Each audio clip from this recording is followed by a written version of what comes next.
RJD जहाँ पर 6 seat पर औरतों को खड़ा कर रही है एज अ उम्मीदवार। हमारी सरकार के पास एक चेहरा है और हम लोग उस चेहरे को देखकर उनकी बातों को सुनकर एक अपना माइंडसेट तैयार करते हैं कि आगे किसको वोट देना है और नहीं देना है। पार्लियामेंट के इलेक्शंस होने वाले हैं, उसमें औरतों को एक भी सीट पर खड़े होने के लिए उन्होंने अलाउ नहीं किया है। हम ये देख के वोट नहीं करना चाहेंगे कि हाँ कि औरत है या मर्द है। अगर वो एक एलिजिबल और अगर वो एक सक्षम कैंडिडेट है।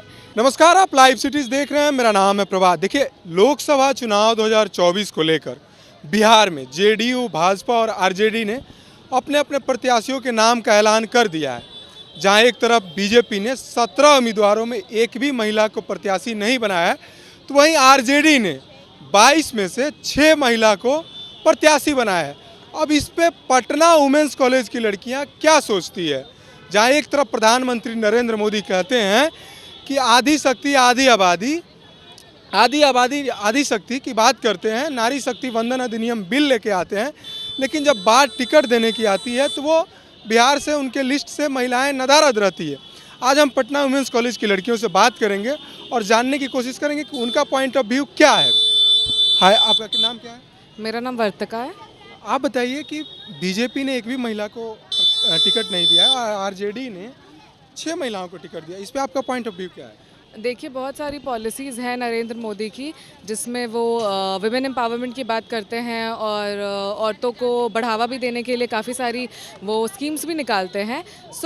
ये तो बहुत गलत किया उन्होंने कि यहाँ पर जो भी पार्लियामेंट के इलेक्शंस होने वाले हैं, उसमें औरतों को एक भी सीट पर खड़े होने के लिए उन्होंने अलाउ नहीं किया है। But at the same time मुझे ये भी लगता है कि आरजेडी जहाँ पर 6 सीट पर औरतों को खड़ा कर रही है एज अ उम्मीदवार, तो ये भी हो सकता है, उनकी एक टैक्टिक्स भी हो सकती है, उनका एक वोट बैंक थ्योरी भी हो सकता है, जस्ट बिकॉज उनको सिक्योर करना होगा और आरजेडी को गलत दिखाने के लिए। बट फिर भी मतलब बीजेपी को गलत दिखाने के लिए, बट फिर भी व्हाट आई बिलीव इज़ कि बीजेपी को एटलीस्ट कुछ औरतों को टिकट देनी चाहिए थी। कुछ औरतों को टिकट।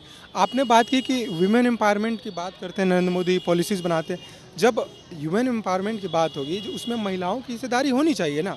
महिलाओं की बात अगर महिला तो डबल स्टैंडर्ड शो करता है, मतलब ये डाइकोटमी या फिर हिपोक्रेसी बोल सकते हैं कि एक तरफ आप बात कर रहे हैं but at the same time आप अलाउ नहीं कर रहे हैं पार्टिसिपेशन औरतों की। अभी जैसे 33% रिजर्वेशन हुआ है पार्लियामेंट में, तो आप एटलीस्ट उनको कंटेस्ट तो करने दीजिए इलेक्शंस, ताकि वो अपने आप को प्रूफ तो कर सकें उन सीट्स के लिए। तो आप जब तक उनको टिकट्स नहीं दीजिएगा तब तक वो कैसे अपने आप को प्रूफ करेंगी? आरजेडी को फायदा होगा इससे? देखिए, वोट बैंकिंग अगर एज अ महिला, आप मान लीजिए कि एक महिला है, बीजेपी ने एक भी महिला को अपना टिकट नहीं दिया है, आरजेडी ने दिया। आप एक महिला के व्यू से देखिए कि अगर आप जब वोट करने जाएंगी तो आप किसे वोट करेंगी? बात ये है कि जैसा अभी आपने बोला, तो मुझे ये नहीं लगता है, जैसे कि अभी भी हम लोग इलेक्शन में वोट किस बेसिस पे करते हैं? जेंडर के बेसिस पे, कास्ट के बेसिस पे, क्लास के बेसिस पे, इसके बेसिस पे हम लोग वोट करते हैं। तो वही तो नहीं करना है, जो सही उम्मीदवार है उसको वोट देना है। अब जस्ट बिकॉज कि सिर्फ एक महिला कंटेंडर खड़ी है तो हम उसको वोट दे देंगे? वो सही भी तो होनी चाहिए, सही पार्टी से, सही आइडियोलॉजी के साथ भी तो होनी चाहिए। क्या होनी चाहिए महिलाओं के लिए? थोड़ा सा और एक्सप्लेन कीजिए। मतलब कि जैसे आपने बोला कि जेंडर के बेस पे, कास्ट के बेस पे जो हम लोग वोट करते हैं वो गलत है, तो क्या हम लोग मान लें कि महिलाओं की उम्मीदवारी और महिलाओं की भागीदारी थोड़ी सी अगर कम भी चले तो हम आइडियोलॉजी पे वोट करें तो वो सही है, या फिर महिलाओं की जो हक और आबादी के हिसाब से जो उनको प्रतिनिधित्व देता है उनके लिए बात करें वो सही है? नहीं, मुझे लगता है कि हर सेक्शन से रिप्रेजेंटेशन ज़रूरी है एट द सेम टाइम। मतलब लैंग्वेज, रिलीजन या फिर डिफरेंट सेक्शंस, जो भी मतलब जो डाउन रोडन सेक्शन होता है, जो नीची मतलब विभाग जो हमारे सोसाइटी का है, उससे भी लोग होने चाहिए ताकि उनके मतलब ओपिनियंस, उनके डिमांड्स फुलफिल हो सके। But at the same time ideology भी मैटर करती है, उनका क्या इरादा है उस सीट को लेकर। अगर वो वहाँ से जीतते हैं तो आखिर उनका ओपिनियन क्या है कि वो जीतने के बाद वहाँ पर क्या प्रोग्रेस लाएंगे सोसाइटी में। आप बताइए कि आरजेडी ने 6 महिलाओं को टिकट दिया और बीजेपी ने एक भी महिला को अपना प्रत्याशी नहीं बनाया। आप इस चीज़ को कैसे देखती हैं? Yes, we can sense the feeling of double standards here because one side, if BJP is talking about the Nari Shakti Vandan Adhiniyam, giving representation to women, and on the other side, in Bihar, we are girls, and there are very many girls who want to be represented in politics, but not a single seat has been credited to them. I'm not supporting RJD as well in this context because I feel like that is a vote bank politics for gaining women vote, but BJP is showing double standards here because we as PWCs and we as the women of Bihar are dissatisfied with this step. We need representation. At least 1 to 2 seats is required in any election, no matter what the context is, what the circumstances are. But 1 or 2 seats is necessary for women. How can you not give a single seat? चलिए मैं अपने दर्शकों के लिए हिंदी में बात करूंगा क्योंकि हमारे जो दर्शक हैं वो ज़्यादातर हिंदी भाषी हैं।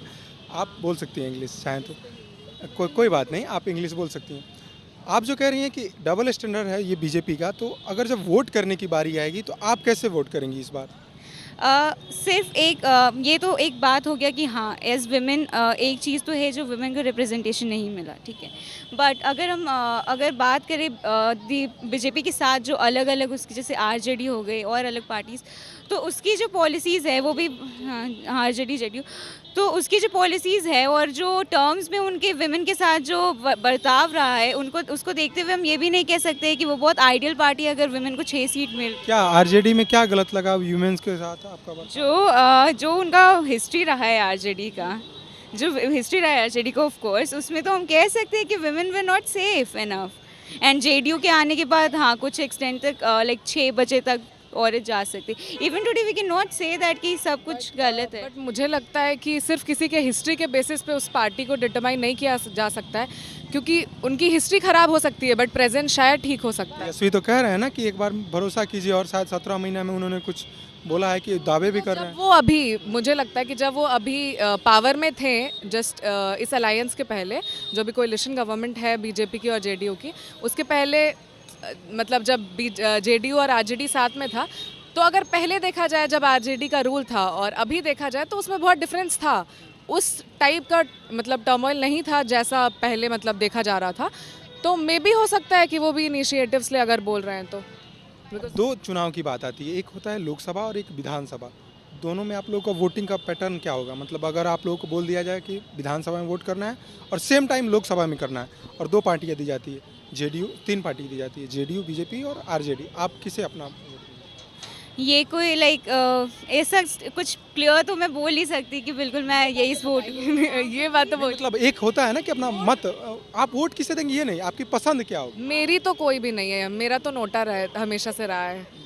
क्योंकि yes as she said that कि हाँ ये तेजस्वी यादव जो है वो सच में एक यूथ नेता की तरह इवॉल्व हो रहे हैं और वो काफ़ी इम्प्रेसिव लगे हैं मुझे भी, बिकॉज ऐसे मुझे आरजेडी का कुछ पहले पता नहीं था एंड सिर्फ नेगेटिव्स ही उसके बारे में निकल के आती थी सामने। बट जैसे तेजस्वी यादव को न्यूज़ में देखना और ये सब, और उनका यही भरोसा भी दिलाना कि ही कैन डू बेटर, तो एक चांस तो दे सकते हैं ना। ऐसे तो हम लोग के ही हाथ में है कि उनको कब पावर में रहना है और कब पावर से निकलना है, बट हम उनको एक चांस दे सकते हैं क्योंकि हम लोग बीजेपी का ऑलरेडी देख चुके हैं, हम लोग जेडीयू का देख चुके हैं, हम लोग आरजेडी का पुराना टर्म देखे हैं, पर ये नया टर्म एक बार तो देखने का चांस चाहिए। चलिए आगे बातचीत के सिलसिले को बढ़ाते हैं। कुछ और भी लड़कियां हैं, स्टूडेंट हैं, इनसे भी बातचीत करेंगे। आपका क्या मानना है? आरजेडी ने 6 महिलाओं को टिकट दिया है और बीजेपी ने एक भी महिला को टिकट नहीं दिया है, इस पे आपका क्या मानना है? तो इस पे तो क्या ही कहा जा सकता है, इस पे तो ये डबल स्टैंडर्ड साफ साफ दिख रहा है। किसका कह रहा है? आला सरकार, आला कमान का दिख रहा है, सेंट्रल गवर्नमेंट का दिख रहा है। जब हम लोग एक नेता के नाम पे ही वोट देंगे तो अगर कुछ गलती होगी तो हम लोग उस नेता को ही क्वेश्चन करेंगे। जब एक सेंटर में हमारे पास अपोजिशन के पास कोई फेस नहीं है तो हम लोग वो अपोजिशन का कोई स्टैंड नहीं है, हम लोग उससे क्वेश्चन नहीं कर रहे। लेकिन जब हमारी सरकार के पास एक चेहरा है और हम लोग उस चेहरे को देखकर उनकी बातों को सुनकर एक अपना माइंडसेट तैयार करते हैं कि आगे किसको वोट देना है और नहीं देना है, और जब कुछ गलती होगी तो क्वेश्चन भी फिर उन्हीं को किया जाएगा। कि जब अगर वो कहीं खड़े होते हैं, किसी प्लेटफॉर्म पे होते हैं और फिर ये कहते हैं कि हमने ये किया, हम आगे ये भी करेंगे, हमें ये रिजर्वेशन भी देंगे, हमने 3 तलाक को भी बैन कर दिया है, तो ठीक है बड़ी बड़ी बातें कर ली हैं, लेकिन तो फिर नहीं तो क्रेडिट्स तो वो लेते आते हैं, शुरू से क्रेडिट्स तो ले रहे हैं, काम तो हर स्टेज वाइज ही हो रहा है लेकिन क्रेडिट्स ले रहे हैं। तो वही है, तो जब अगर नहीं भी देंगे तो सवाल तो उनसे किया जाएगा। तो आप अगर मान लीजिए कि अगर वोट देने की बात आए, वोटिंग की बात आए, तो आपकी अभी पसंद क्या होगी? क्योंकि महिलाओं की हिस्सेदारी कोई अन्य पार्टियां दे रही, तो आप भी वोट हिस्सेदारी देख के देंगे, वोट अपना हिस्सेदारी देख के देंगे, या फिर सेंटर का चेहरा देख के करेंगे? ये थोड़ा डिफिकल्ट हो जाता है यहाँ पे, क्योंकि दोनों ही ऐसे कटघरे में आकर खड़े हो जाते हैं कि एक का चेहरा देखकर वोट नहीं दे सकते, क्योंकि आपने कहा कि सीट नहीं मिली है उन लोगों को। और अगर यहाँ पर सिर्फ इस बात को देखकर वोट दे दिया जाए कि हाँ 6 लोग हैं, 6 कैंडिडेट्स हैं, महिला कैंडिडेट है, तो क्या इस बात की गारंटी है कि वो हमारे वेलफेयर में ही काम करेंगे? अल्टीमेटली तो फिर ये पॉलिटिक्स का ऐसे गोल राउंड यही बन जाता है कि at the end of the day जो सबसे ज़्यादा चूना वो जैसे जनता को ही लग जाता है। तो क्या सिर्फ विमेन फेस को ही देखकर वोट दे देना ये सेटिस्फाइंग है? तो आप बिलीव करती हैं कि आप लोगों की जो हक है, आप लोगों का जो अधिकार है, उसकी बात वीमेन अच्छे से नहीं कर सकती? आप इनडायरेक्टली यही कहना चाहती हैं ना? नहीं, वो कर सकती हैं। देखिए ये बिल्कुल ऐसे वो मीडिया हाउस वाली बात हो गई, बात को घुमाने वाली। ऑफ कोर्स एक औरत से ज़्यादा औरत का रिप्रेजेंटेशन कौन करेगा? एक बच्चे के बारे में अगर आप उसकी साइकोलॉजी के बारे में पूछेंगे तो दूसरा बच्चा उसको बता पाएगा, आप उस पर रिसर्च करेंगे। तो उसी तरह से एक औरत के पीओवी को एक औरत से बेहतर, ऐसा नहीं है कि मर्द नहीं रख सकेंगे या फिर इनकेपेबल है, लेकिन बेहतरीनी से ज़्यादा अच्छे से औरत ही रख पाएगी। ऑफ कोर्स क्योंकि जो कुछ अभी हम लोग फेस कर रहे हैं शायद वो लोग भी उस बैकग्राउंड। चलिए एक सेंटेंस लास्ट आपसे मैं लेना चाहूँगा कि क्या आपको लगता है सही हुआ है या गलत हुआ है? बीजेपी ने एक भी महिला को टिकट नहीं दिया है, आरजेडी ने 6 महिलाओं को टिकट दिया।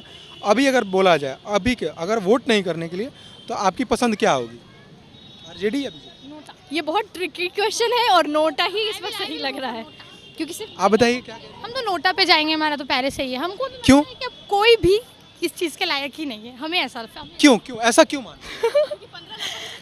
में आया नहीं है तो 15 लाख का वादा कर दिया गया 2013 में।